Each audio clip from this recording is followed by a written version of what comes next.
اعلیٰ حضرت بریلوی رحمۃ اللہ تعالیٰ نے لوگوں کی تربیت فرمائی، اور آپ فتاوی رضویہ میں اس مضمون کو بیان کرتے ترمذی شریف کی وہ حدیث نقل کرتے ہیں۔ آپ فرماتے ہیں مسلمانوں اس حدیث کو یاد کر لو، اگر تم اسے یاد کرو گے تو مضبوط ہو جاؤ گے۔ حدیث کیا ہے؟ نبی کریم صلی اللہ علیہ وسلم نے فرمایا اگر سارے انسان مل کے بھی تیرا برا کرنا چاہیں تو جب تک رب کی مشیت نہ ہو وہ تیرا برا کر نہیں سکتے۔ اور حضور صلی اللہ علیہ وسلم نے فرمایا اگر سارے انسان مل کے تیرا بھلا کرنا چاہیں تو جب تک رب کی رضا نہ ہو تیرا بھلا ہو نہیں سکتا۔ تو اعلیٰ حضرت فرماتے ہیں اس چیز کو ذہن میں بٹھاؤ، مسلمانوں اپنا رجوع اپنے رب رسول کی طرف مضبوط کرو۔ یہ کیا بات ہو گئی کہ میں اس سے بھی ڈر رہا ہوں، میں اس سے بھی ڈر رہا ہوں، وہ بھی میرے پیچھے لگ گیا۔ فاضل بریلوی رحمۃ اللہ علیہ ان چیزوں سے منع فرماتے تھے۔ وہ کہتے تھے یہ توہمات ہیں، اوہام پرستی ہے، ہمیں ان چیزوں سے ہمیشہ بچنا ہے، اپنی آنے والی نسلوں کو بچانا ہے۔ اور فرمایا کرتے تھے رب کی رضا پہ جو راضی رہتا ہے اللہ اسے سکون والی زندگی عطا فرماتا ہے۔ ہمارے ہاں لوگ پوچھتے ہیں طبیعت کیسی ہے، لیکن یو پی میں، سی پی میں، لکھنؤ میں پوچھا جاتا ہے کہ کیا شکایت ہے آپ کو؟ کہتے ہیں یہ سر درد کی شکایت ہے۔ یہ اردو کا ایک محاورہ ہے۔ جناب کیا شکایت ہے؟ کہتے ہیں جی مجھے کمر درد کی شکایت ہے۔ پھر پوچھنے والے پوچھتے ہیں کہ جناب اس شکایت کا کیا بنا؟ تو صدر الشریعہ مولانا امجد علی صاحب اعظمی رحمۃ اللہ علیہ فرماتے ہیں اعلیٰ حضرت کو بخار تھا تو میں حاضر ہوا، تو میں نے کہا حضور شکایت کا کیا بنا؟ کہنے لگے مولانا پڑھے لکھے ہو کے تو ایسی باتیں نہ کرو، شکایت کس سے کرنی ہے؟ رب نے جس حال میں رکھا ہے بڑا ہی اچھا رکھا ہوا ہے۔ شکایت کا کیا معنی ہوا؟ اللہ نے جہاں سمجھا مناسب اس نے ہمیں رکھا ہے، شکایت کیا ہوتی ہے؟ مجھے کسی سے شکایت نہیں۔ فرمایا کرتے تھے الحمدللہ مجھے سر درد بھی ہوتا ہے اور بخار بھی ہوتا ہے اور میں بڑا خوش ہوں، یہ وہ والی بیماریاں ہیں، یہ وہ امراض ہیں جو نبیوں کے قدم بھی چومنے آیا کرتے تھے۔ میں خوش بخت ہوں کہ وہ امراض جو انبیاء کے پاس آتے تھے، سر درد اور بخار، وہ مجھے لگتے ہیں۔ اپنی زندگی کو رضا والی زندگی بنایا۔ یقین بڑا کامل تھا میرے اعلیٰ حضرت کا۔ امام غزالی نے حدیث لکھی ہے، نبی کریم صلی اللہ علیہ وسلم نے فرمایا ہے یقین اس طرح سیکھا کرو جس طرح تم قرآن سیکھتے ہو۔ آج میرے دور کا سب سے بڑا مسئلہ یقین کی کمزوری ہے۔ مسلمان کچی پکی سوچیں سوچتا ہے، کمزور کمزور جملے بولتا ہے، اس کو دنیا داروں کے وعدوں پر اعتماد جلدی ہوتا ہے، لیکن معاذ اللہ اللہ رسول کے وعدوں کے بارے میں یہ کئی دفعہ شکوک کا شکار ہوتا ہے۔ اسے سمجھنا چاہیے۔ فاضل بریلوی ایک پختہ یقین والی شخصیت تھے، پختہ یقین والی۔ بریلی شریف کے دائیں بائیں طاعون کا مرض پھیل گیا تو اعلیٰ حضرت فرماتے ہیں میرے منہ میں بھی کچھ گلٹیاں نکل آئیں، تو بعض لوگوں نے کہا شاید آپ کو بھی طاعون ہو گیا ہے۔ اعلیٰ حضرت رحمۃ اللہ علیہ فرماتے ہیں جو سب سے بہترین طبیب تھا وہ لایا گیا، اس نے میرا منہ دیکھ کے گلٹیاں دیکھ کے کہا اوہ آپ کو تو طاعون کا مرض ہو گیا ہے۔ تو اعلیٰ حضرت فرمانے لگے مجھے ساری بیماریاں لگ سکتی ہیں، یہ نہیں لگ سکتی۔ اس نے کہا حکیم میں ہوں کہ آپ ہیں؟ فرمایا نہیں آپ ہی ہیں، پر یہ بیماری مجھے نہیں لگ سکتی، یہ مجھے ہو نہیں سکتی۔ اس نے اصرار کیا تو اعلیٰ حضرت رحمۃ اللہ تعالیٰ علیہ اس کو کہنے لگے میاں تو جو مرضی کر لیکن مجھے طاعون کا مرض نہیں ہو سکتا، یہ بات طے ہے۔ وہ ناراض ہو کے چلا گیا۔ اب طاعون کی جو گلٹیاں ہوتی تھی نا وہ بڑے بڑے مہینوں نہیں جاتی تھیں، تکلیف رہتی تھی۔ اعلیٰ حضرت کہتے ہیں میں نے اسی رات نا تھوڑی سی کالی مرچوں کا سفوف بنایا اور مسواک میں رکھ کے جب منہ کے اندر چھڑکا تو تھوڑا سا خون نکلا اور میرا منہ بالکل ٹھیک ہو گیا۔ سویرے میں نے کہا بلاؤ نا اپنے حکیم کو جو کہتا تھا طاعون ہو گیا ہے۔ تو لوگ کہنے لگے حضور آپ کو ویسے کیسے پتا تھا طاعون نہیں ہے؟ فرمانے لگے پتہ اس طرح تھا کہ اللہ کے رسول صلی اللہ علیہ وسلم نے ایک دعا ارشاد فرمائی ہے، فرمایا کسی مریض کو دیکھ کے پڑھ لو الحمدللہ الذی مما ابتلاک بہ وفضلنی علی کثیر ممن خلق تفضیلا۔ حضور نے فرمایا کسی بیمار کو دیکھ کے، مصیبت والے کو دیکھ کے یہ دعا پڑھو، تم اس مصیبت میں شکار نہیں ہوں گے۔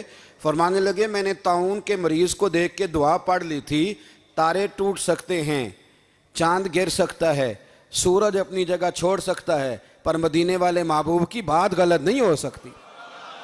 یہ میرا یقین کامل ہے، ساڑھے نبی دی زبان ساڑھے واسطے قرآن، یہ بات غلط ہو سکتی؟ مضبوط یقین فاضل بریلوی کا۔ مضبوط نظریات. اعلیٰ حضرت رحمۃ اللہ تعالیٰ علیہ سے کسی نے کہا آپ کس طرح کے مومن ہیں, کس طرح کے مومن ہیں؟ تو اعلیٰ حضرت فرمانے لگے میرا دل چیرو, اس کو کھولو, ایک طرف لا الہ الا اللہ لکھا ہوگا, دوسری جانب محمد الرسول اللہ لکھا ہوگا, کھول کے دیکھ لو. ایک تو یقین کی. پھر دوسری بات, خشک لوگوں کو زندگی گزارنے کا مزہ کوئی نہیں آتا. زندگی گزارنے کا مزہ اسے ہی آتا ہے جسے کسی سے پیار ہو جاتا ہے. باقی نہ دیکھیں نا, ایک بندہ جبرن ایک شخص بچے پالتا ہے, وہ کہتا ہے یہ میرے لیے کیا مصیبت ہے 5 بچے, اور ایک شخص کو بچوں سے پیار ہو جاتا ہے. وہ جوان بھی ہے, خوبصورت بھی ہے, پر عید پہ کپڑے نہیں خریدتا. بیوی سے کہتا ہے میں پرانی پہن لوں گا پر بچوں کو نہیں لے دے. اور بھائی تیری خواہشیں مر گئی ہیں, تیری خوبصورتیوں کی طرف جانے کی آرزویں ختم ہو گئی. تو کہنے لگا سارا کچھ ہے پر بچوں سے پیار جو ہو گیا ہے. اعلیٰ حضرت رحمۃ اللہ علیہ بہت بڑے فلسفی تھے, منطقی تھے, بہت بڑے سائنسدان تھے. یہاں بڑا سنجیدہ اجتماع ہے, میں بڑی خاص بات کرنے لگا ہوں. سارے سائنسدان کہتے ہیں زمین گھومتی ہے. اعلیٰ حضرت نے اتنی موٹی کتاب لکھی ہے زمین ساکن ہے. فرماتے تھے ہم جیسے مرضی سائنسدان کہیں گے آپ نے دلائل دی ہیں. آپ فرماتے ہیں جب نبی کریم علیہ السلام کی حدیث مسلم شریف میں موجود ہے کہ جب اللہ نے زمین کو پیدا کیا زمین کانپنے لگی تو اللہ نے پہاڑوں کو میخیں بنا کے قلعے بنا کے اندر لگا دیا تو زمین ٹھہر گئی. فرمانے لگے جب مصطفیٰ کریم نے کہہ دیا ٹھہر گئی ہے تو سارے سائنسدان بھی کہیں تو ہم ماننے کو تیار نہیں کہ گھومتی ہے. انہوں نے دلائل دیے. وہ ہمیں نہ روز کہہ دیتا ہے ڈاکٹر آپ کی طبیعت خراب ہے, کھانسی ہے, گھر میں کسی اور کو تو نہیں؟ ہاں جی ہے جی. وہ کہتا اسی کی وجہ سے ہو گئی ہے. او خدا کے بندے, نبی کریم علیہ السلام نے فرمایا بیماری متعدی نہیں ہوتی, ایک سے دوسرے کو نہیں لگتی. اور بڑے سادے انداز میں مسلم کی حدیث ہے, ایک صحابی نے کہا یا رسول اللہ میرے اونٹ کو اس اونٹ سے خارش پڑ گئی ہے. تو اللہ کے رسول فرمانے لگے تیرے اونٹ کو تو اس سے پڑی ہے تو اس کو کہاں سے پڑی تھی؟ کہنے لگا جی وہ تو قدرتی معاملہ ہے. تو حضور فرمانے لگے یہ بھی قدرتی معاملہ ہے. اب ہمیں جو مرضی, اعلیٰ حضرت کے زمانے میں لوگوں نے کہا کشش ثقل ہے, زمین اپنی طرف چیزوں کو کھینچتی ہے. دلیل کیا ہے؟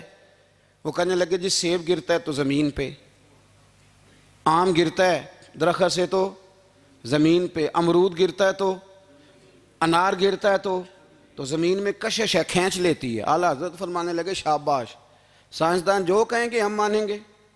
فرمانے لگے زمین نے آدھا کلو کا سیب کھینچ لیا ہے, 1.5 پاؤ کا انار کھینچ لیا ہے, پر ہم نے غبارے میں 1.5 چھٹانگ ہوا بھر دیا, وہ تو زمین سے کھینچا نہیں گیا.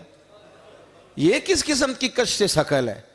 یہ ابھی 2 سال پہلے ڈاکٹر عبدالقدیر خان کا مضمون چھپا تھا روزنامہ جنگ میں.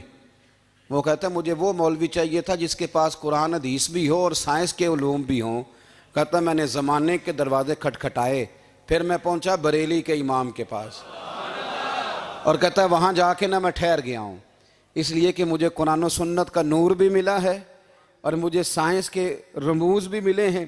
یہ واحد شخص ہے جو دین کو سائنس کا پابند نہیں کرتا بلکہ سائنس کو مدینے والے کا غلام بناتا ہے, مدینے والے کا غلام بناتے ہیں. تو اعلیٰ حضرت فرمانے لگے عجیب فلسفہ ہے نا جی, آم کھینچ لیا اس نے, سیب کھینچ لیا, امرود کھینچ لیا, پر اس سے 1.5 چھٹانگ والا غبارہ.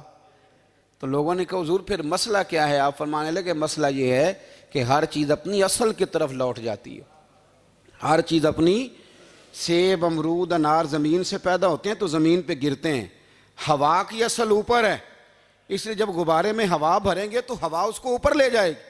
ہاں جب اس سے ہوا نکل جائے گی تو پھر غبارہ جو جس کی اصل ہوتی ہے ادھر لوٹ جاتا ہے. انسان مٹی سے بنا ہے تو جاتا کہاں ہے؟ مٹی دیں مٹی رہنا ہی. ایویں کا دی بلے بلے, اج مٹی دے اتے بندیا تے کل مٹی دے تھلے. تو اعلیٰ حضرت رحمۃ اللہ تعالیٰ علیہ نے نا اپنے سارے علوم کو نبی پاک کا غلام بنا دیا. آپ فرمایا کرتے تھے آج لے ان کی پناہ, آج مدد مانگ ان سے, کل نہ مانیں گے قیامت میں اگر مان گیا.